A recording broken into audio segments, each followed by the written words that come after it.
The friendship story between a 74-year-old man living in the smallest house in the wealthy neighborhood and his new millionaire neighbor.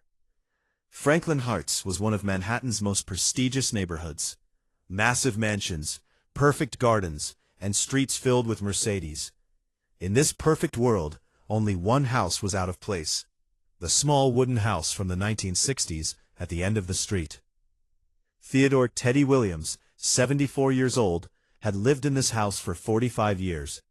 After his wife Margaret died 3 years ago, he was trying to get by on a retired teacher's pension. The house was old, the garden unkempt, but this was his home. One morning, giant cranes began demolishing the old mansion next to Teddy's house. A $15 million ultra-modern house would be built in its place. 6 months later, tech billionaire Alexander "Alex" Morrison, 42 years old, moved into his new home. CEO of Morrison Tech, single, cold, and a workaholic. His assistant Linda had told him that some kind of resident lived in the neighborhood. Alex was surprised when he looked out the window while drinking coffee in his modern kitchen the first morning. An elderly man came out of the small wooden house next door, got into an old Honda, and drove away. How can such a house remain in this neighborhood, he wondered. His real estate advisor had told him last month that the entire neighborhood consists of people like you. He had clearly been lied to. That evening when Alex came home, Teddy was watering flowers in the garden in front of his house. As Alex parked his Tesla in the garage, Teddy waved at him. "Hello, neighbor. Welcome to our neighborhood." Alex tried to be polite by nodding, but didn't approach him. He'd had a long day and didn't want to chat with elderly men. Teddy wasn't bothered by this. He'd been living here for 45 years and knew how to get along with neighbors. Or at least he used to, because the old neighbors were very different. On the third night when Alex came home, loud music was coming from Teddy's house. 1940s jazz. Alex had important presentations to work on. He knocked on the door. "Sorry, mister?" "Williams. Teddy Williams. And you're Alex, right?" "Mr. Morrison, the music is a bit loud. I need to work." Teddy immediately went inside and turned down the music. Of course. I'm sorry. Margaret, my wife, she always listened to music in the evenings. Old habit." Alex noticed the sadness in Teddy's eyes. "Thank you," he said softly. A week later, a big storm hit. While Alex was working at home, the power went out. His laptop battery was dead. He had no generator. Looking out the window, he saw lights on in Teddy's house. He knocked on Teddy's door in the rain. "Alex, come in, you're soaked." Teddy's house was small but warm. The fireplace was burning. Candles created a romantic atmosphere around. Margaret's photos were on the walls. Books everywhere. "Do you have a generator?" Alex asked. "No, but I have a fireplace and candles. Tea?"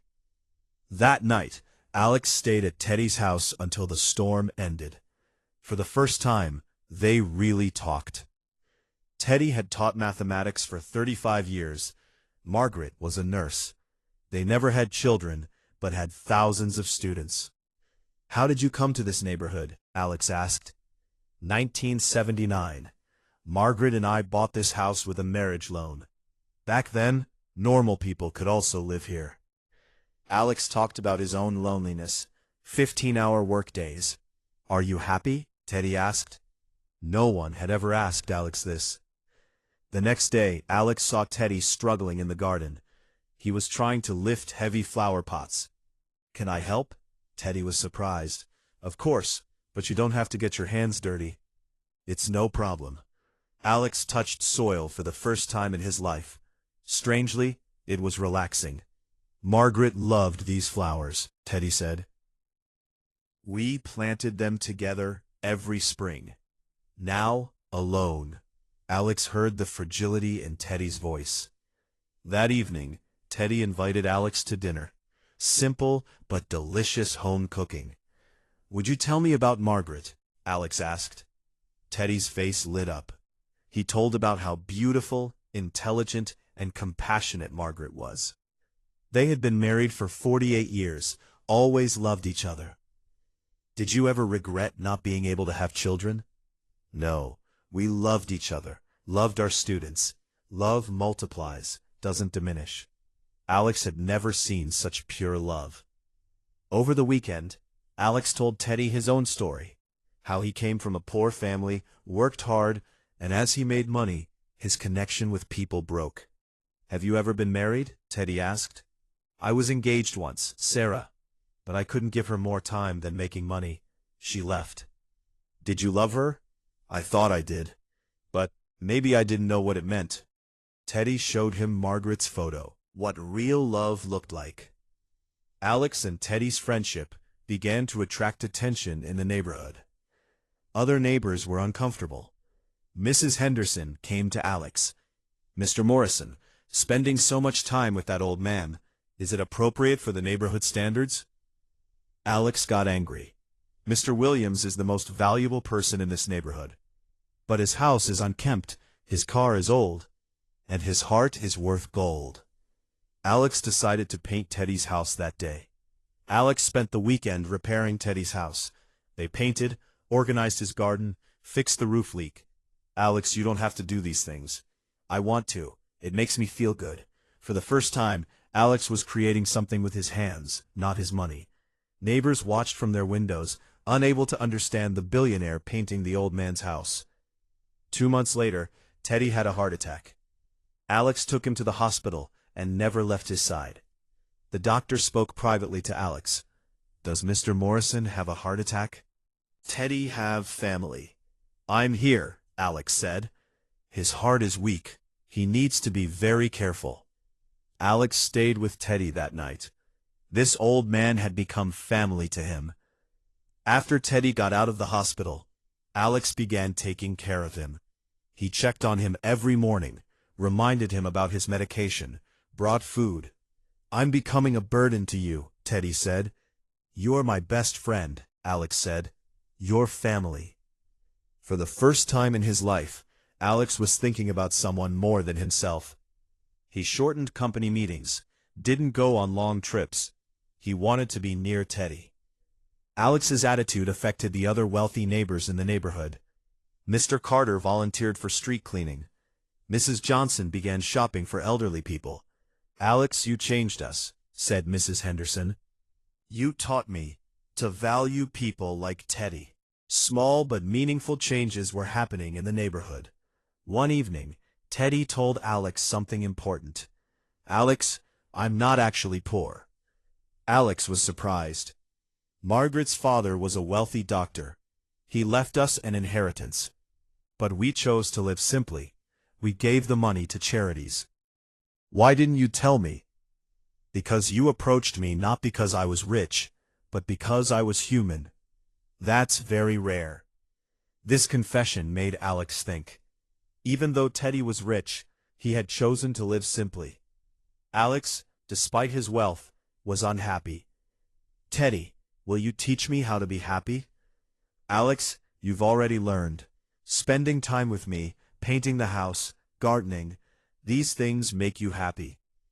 Alex decided to reduce his role in the company. He wanted to live life. Alex and Teddy together started a project to establish a community center for elderly residents in the neighborhood. Alex provided the financing, Teddy the experience and wisdom. Working together, they were like father and son. Are you the father I never had?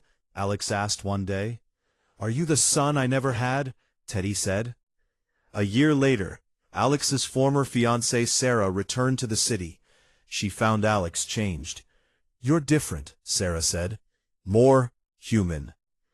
Sarah offered to start over with Alex. Alex declined. Now I'm looking for a different kind of love, like Teddy and Margaret. 2 years later, it was learned that Teddy had cancer. Alex continued to support him. Are you scared? Alex asked. No. I'll see Margaret. I'm sorry you'll be left alone. I won't be alone. I won't forget the lessons you gave me. Alex never left Teddy's side during his final days. Before Teddy died, he left his house to Alex. Don't demolish this house. Be happy here. The entire neighborhood was at Teddy's funeral. Everyone told what a special person he was. Alex decided to live in Teddy's house. He converted his own mansion into a greenhouse. 3 years later, Alex met a social worker named Emma. Emma was helping Alex's community projects. "You're a very different kind of millionaire," Emma said. "I learned from Teddy. The value of money is in how you spend it." Alex and Emma's relationship resembled Teddy and Margaret's, deep, sincere, real. Alex and Emma married in the garden of Teddy's house, a simple but meaningful ceremony. "What would Teddy say if you were here?" Emma asked. "He'd say you finally learned." The couple continued to live in Teddy's house. Alex's big house became a community center. 5 years later, Alex and Emma had twin sons, Theodore and William. Alex told them Teddy's stories, teaching them to value. "Who was Grandpa Teddy?" Theodore asked. "The man who taught me the meaning of life." 10 years later, the neighborhood was a completely different place. Rich and middle-class people lived together. The Teddy Alex Community Center served hundreds of people. "If Teddy could see us now," Alex said one day. Emma smiled. "He's watching, and watching proudly." 15 years later, Alex was 57 years old. Theodore and William were helping their father's community projects. Alex watered the flowers in Teddy's garden every morning. The flowers Margaret had planted still bloomed. "Dad, why do you work so much for the community?" William asked. "Because someone taught me what real wealth is. Not accumulating money, but accumulating love." 20 years later, Alex was now 62, reaching Teddy's age. He lived in the same house, the same garden, but was no longer alone. His children had grown up, started their own families, but all continued to live in the neighborhood. The values Teddy taught were passing from generation to generation. Alex looked at Teddy's photo every evening, thanking him. "You didn't just befriend me, Teddy. You taught me to live." To young couples newly arriving in the neighborhood, Alex now acted like old Teddy. He taught them to value, share, and be real neighbors. The circle was complete. Love was being passed from generation to generation. And the most beautiful part of Teddy Williams' legacy was this: that one person could change a life, and one person's change could change the world.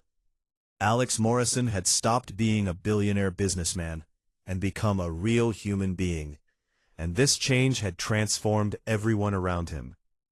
Franklin Heights was no longer just a wealthy neighborhood, but a community filled with love.